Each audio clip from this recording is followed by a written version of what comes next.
Bueno, voy a intentar dar una visión un poquito más, digamos, general, ¿vale? Que la de la última presentación, por ejemplo. A ver si empieza esto. Vale. ¿Sí? Vale. Bueno, yo lo primero agradezco a Cristina Torres sobre todo, pero a toda la organización que me haya invitado a... Si no les importa poner la presentación en vez de ponerme a mí. Vale. Bien, si vas por Triana caminando, ves el valor de lo nuestro, la palabra valor. Yo les voy a decir 7 ideas que conecta bastante con lo de Manolo Mainar. Tenemos que hacer visible lo invisible en el valor que aportan los ingenieros. Voy a empezar contándoles la importantísima diferencia entre valor privado y valor social. Cuando una empresa maximiza el valor para sus accionistas, está actuando con una lógica de mercado, que es necesaria, pero no es la lógica de cuando tomamos decisiones sobre asignación de recursos públicos en programas sanitarios a través de decisiones que tienen que ver con el coste-efectividad de las acciones, ¿vale? Cuando Gilead compra una pequeña compañía Farmaset y en 5 años consigue multiplicar por 5 su cotización en bolsa, lo está haciendo bien, porque Gilead no son hermanas de caridad, tienen la lógica del mercado y están aportando valor a los accionistas. Pero cuando pensamos en el valor del Sistema Nacional de Salud, tenemos que ir a una perspectiva social. Tenemos que pensar en términos de cuántos años de vida ajustados por calidad, cuántos AVACs conseguimos haciendo esto o lo otro.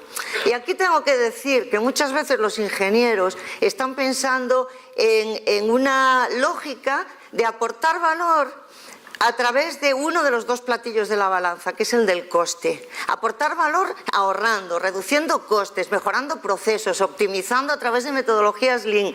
Perfecto, está muy bien, hace falta, pero no se pueden quedar ahí, porque hay que mirar los 2 platillos de la balanza, el coste y la efectividad de las intervenciones.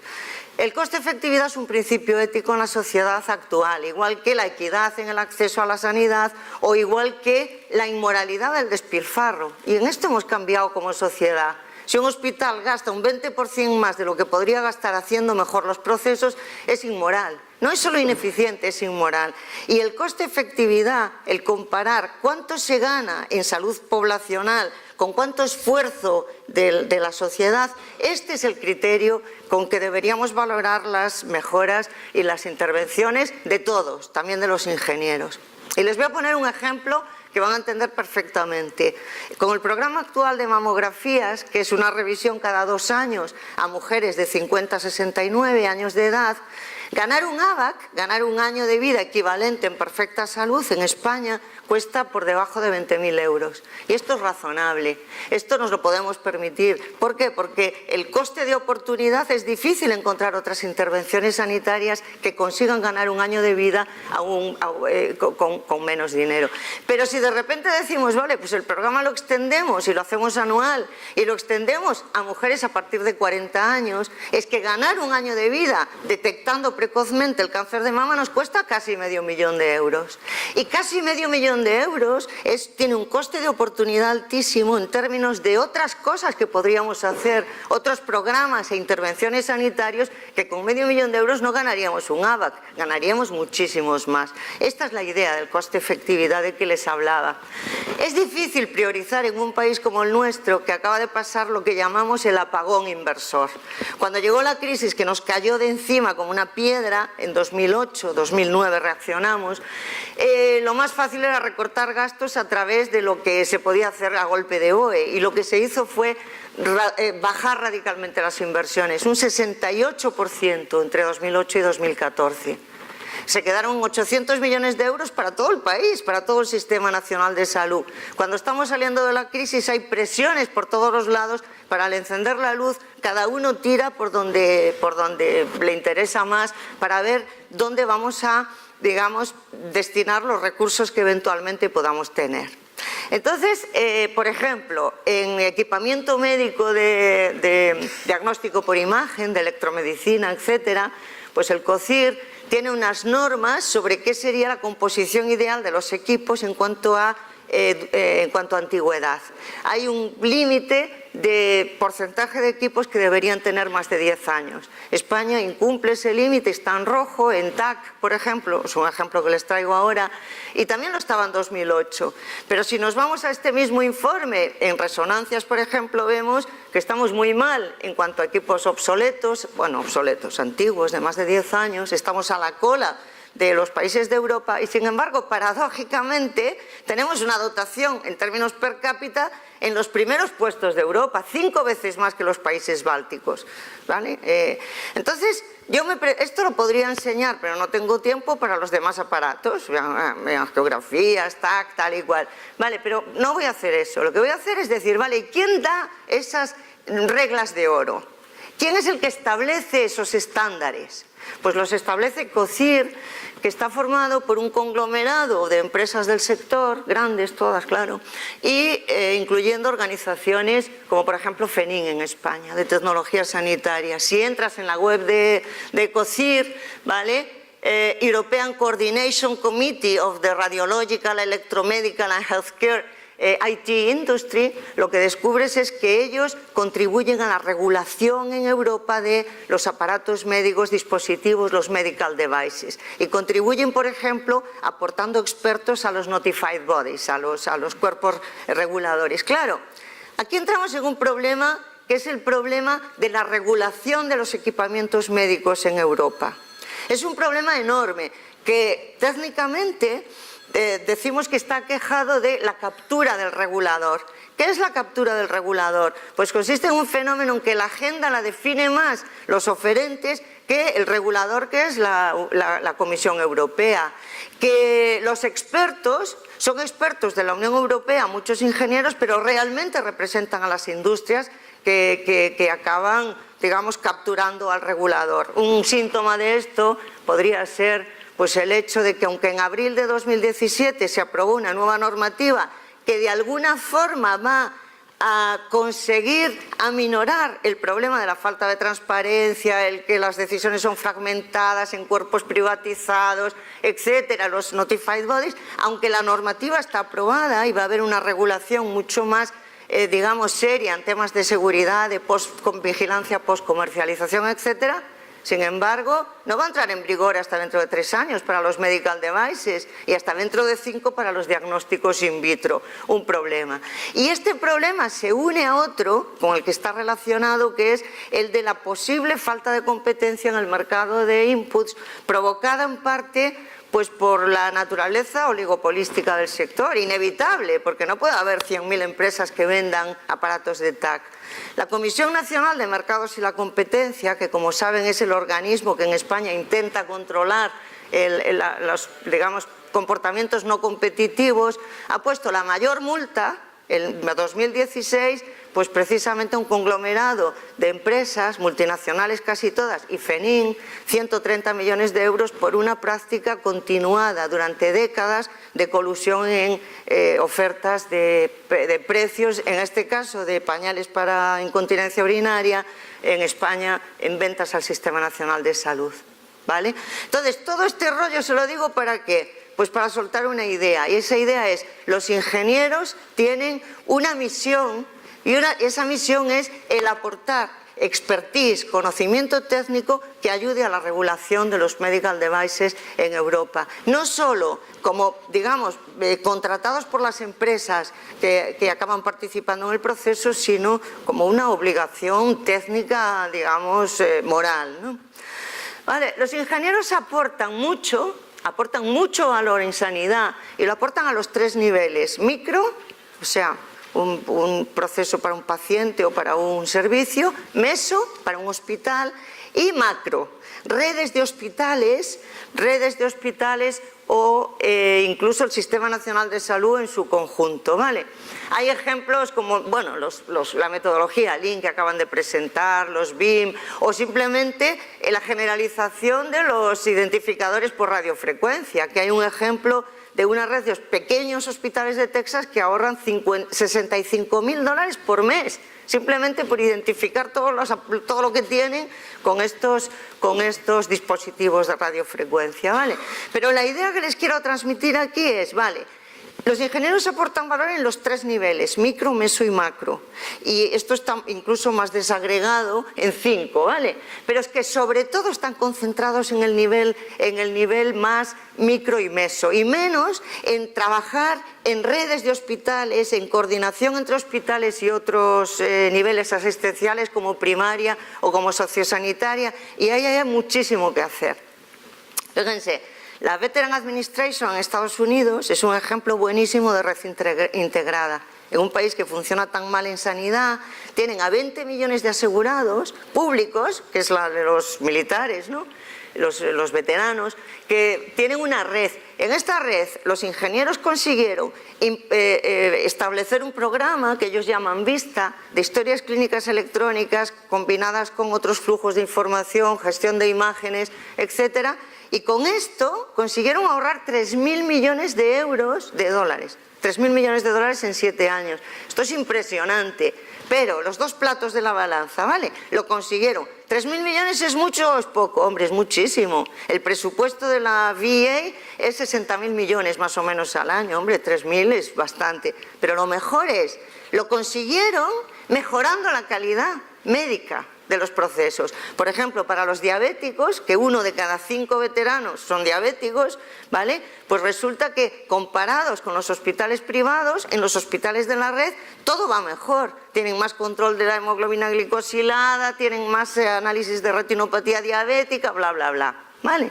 Entonces, si tú miras las revistas de hospitales o las revistas de ingeniería hospitalaria o esto, lo que te das cuenta es del amplio espectro de los ingenieros, del valor que aportan los ingenieros. Yo no había sido consciente de esto hasta que preparé esta charla, ¿vale? Cuando piensas en un médico, ¿vale? La diferencia, hombre, un cardiólogo, pues, aquí, y un neurofisiólogo, pues, pero los médicos son, en sus 47 especialidades, muchísimo más homogéneos de lo que son los ingenieros en el valor que aportan, que va desde diseñar un marcapasos o hasta los flujos de información en el hospital, el diseño de operaciones, el hospital inteligente, y etcétera, ¿no? Un amplio espectro, una gran versatilidad. Pero entonces es mucho más visible lo que aportan, primero a nivel macro y segundo, lo que aportan que sea tangible. Por ejemplo, demostrar el ahorro energético que consigues en un hospital con un plan determinado es muy fácil. De nuevo, solo el ahorro. Demostrar el coste-efectividad de un programa macro que consiga hacer una intervención de una red entera o de todo el Sistema Nacional de Salud es mucho más difícil. Y tenemos problemas de este tipo muy serios. Por ponerles un ejemplo, el que cada comunidad autónoma en España tiene su sistema de historias clínicas informatizadas, muy bien, aquí el Drago, en el otro sitio el Jara, en el otro sitio la Bucasis, todas muy buenas, muy perfectas, pero no interoperables entre sí. Con esto estamos despilfarrando una cantidad de información que podríamos tener en común para vigilancia post-comercialización de fármacos, tener Big Data para trabajar, no lo tenemos, y no lo tenemos por culpa del diseño que hicimos parcelado y bunkerizado de los sistemas de historias clínicas en las comunidades autónomas. Hacer visible lo que es invisible, ¿vale? Bueno, esta la puso esta mañana el consejero también, pero es para transmitir la idea, detrás de cada médico hay un ingeniero hospitalario, también lo dijo Manolo Mainar. La idea que yo les transmito es un poco esa, que si los ingenieros trabajan con los clínicos, multiplican su valor. Y la gran importancia de trabajar juntos, lo han dicho Antoni también, lo ha dicho Manolo Mainar, es fundamental. Si no, no se podría haber inventado la sutura con pegamento y sin puntos. Fíjate que bien, si te operan dentro de poco, no te ponen pegamentos. Si el hombre del futuro es un hombre biónico, como Hugh Herr, el que recibió el premio Príncipe de Asturias porque está diseñando unas piernas biónicas que él mismo tiene, que son mejores que las naturales. Que dentro de unos años nadie va a correr la Night Run con sus propias piernas, sino con exoesqueletos como este, que inventó el Hugh Herr, entre otras cosas. Si el hombre está siendo cada vez más un hombre biónico, el ingeniero cada vez más tiene que ser un clínico, tiene que llevar un clínico dentro, el ingeniero hospitalario.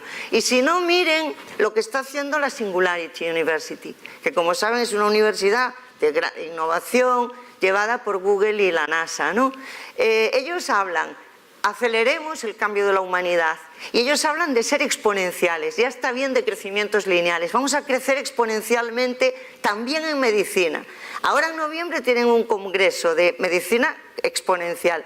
Si ustedes ven el programa del congreso, todo lo que presentan allí, todos los programas, todos tienen algo de ingeniería detrás, todos absolutamente. Es la mixtura entre ingeniería, economía y clínica.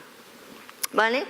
Hay un problema con esta, digamos, fertilización cruzada, le llamé, porque me daba un poco de corte decir promiscuidad, pero en el fondo es promiscuidad entre disciplinas, ¿no?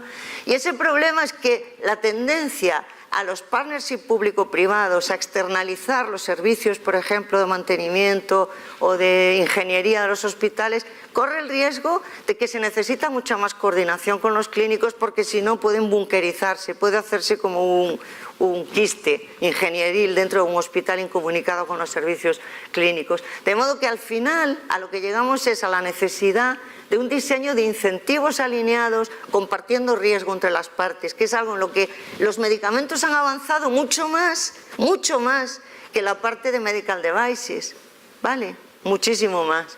Bueno, ya me queda poquito. El último punto, esencial. Mira, la no seguridad del paciente es la segunda, los errores médicos son la segunda causa de muerte en Estados Unidos. Suponen el 15% del gasto hospitalario en los países ricos del mundo. Suponen 21.000 millones de coste en Europa y 3,5 millones de años de vida perdidos, ajustados por discapacidad. Y en España, según distintos estudios, el 9%, el 10% de los pacientes que van a consulta de atención primaria sufren algún evento adverso de la atención sanitaria, y el 9% de los hospitalizados, y el 40% en la UCI. Y el 7,2% de los que van a urgencias. Todos estos resultados vienen de distintos estudios hechos en los años 2000 en España con bastante rigor, ¿vale? Entonces, estos costes de la no seguridad del paciente no son responsabilidad ni de una profesión ni de un nivel solo asistencial, pero son un gran problema en el país, y por eso nosotros, ahora hablo como SESPA, Sociedad Española de Salud Pública y Administración Sanitaria, que yo soy la presidente saliente, con la OMC, la Organización Médica Colegial, hemos estado trabajando por 2 años en cómo prevenir y controlar la iatrogenia, y en esta prevención y control de la iatrogenia el trabajo de los ingenieros es fundamental, de rediseño de procesos, de coordinación, de flujos de información. Todo esto no solo abarata costes en el hospital, es que también mejora la calidad, que es el platillo de la balanza que hay que mirar. Tanto es así que los que diseñaron el Institute of Medicine de Estados Unidos tuvieron el RARES humano, el famoso informe de 2001, en el que a partir del cual se analizó con más profundidad la seguridad del paciente. Estos formulan un plan con los ingenieros para ver cómo los ingenieros pueden cambiar el sistema sanitario de arriba a abajo, mejorando la calidad a través de distintas intervenciones de distintos tipos. Y ya concluyendo, les recuerdo las principales ideas, ¿vale? Primera, en un contexto del Sistema Nacional de Salud, lo que importa es el valor social que aporten y no tanto el ahorro concreto para su empresa, que también, porque eso les pagan y todo. Pero segundo, en Europa hay un problema de captura del regulador y los ingenieros tienen un gran papel como técnicos objetivos ahí en esto. Tercero, los ingenieros tienen un amplio espectro de aportación de valor, tanto en alcance como en niveles, micro, meso, macro, ¿vale? Pero muchas veces hay que hacer visible lo que es invisible o lo que hasta ahora lo ha sido. Y esencial, multiplicar el valor de los ingenieros con fertilización cruzada con los clínicos, trabajando con ellos. Hay un riesgo de quiste de ingenieril cuando se externaliza determinados servicios, hay que estar atentos al diseño de incentivos. Y por último, un campo en el que los ingenieros aportan mucho, han aportado y van a seguir haciéndolo, y llamamos a que lo hagan, es el de la seguridad del paciente y la iatrogenia. Y nada más, muchas gracias.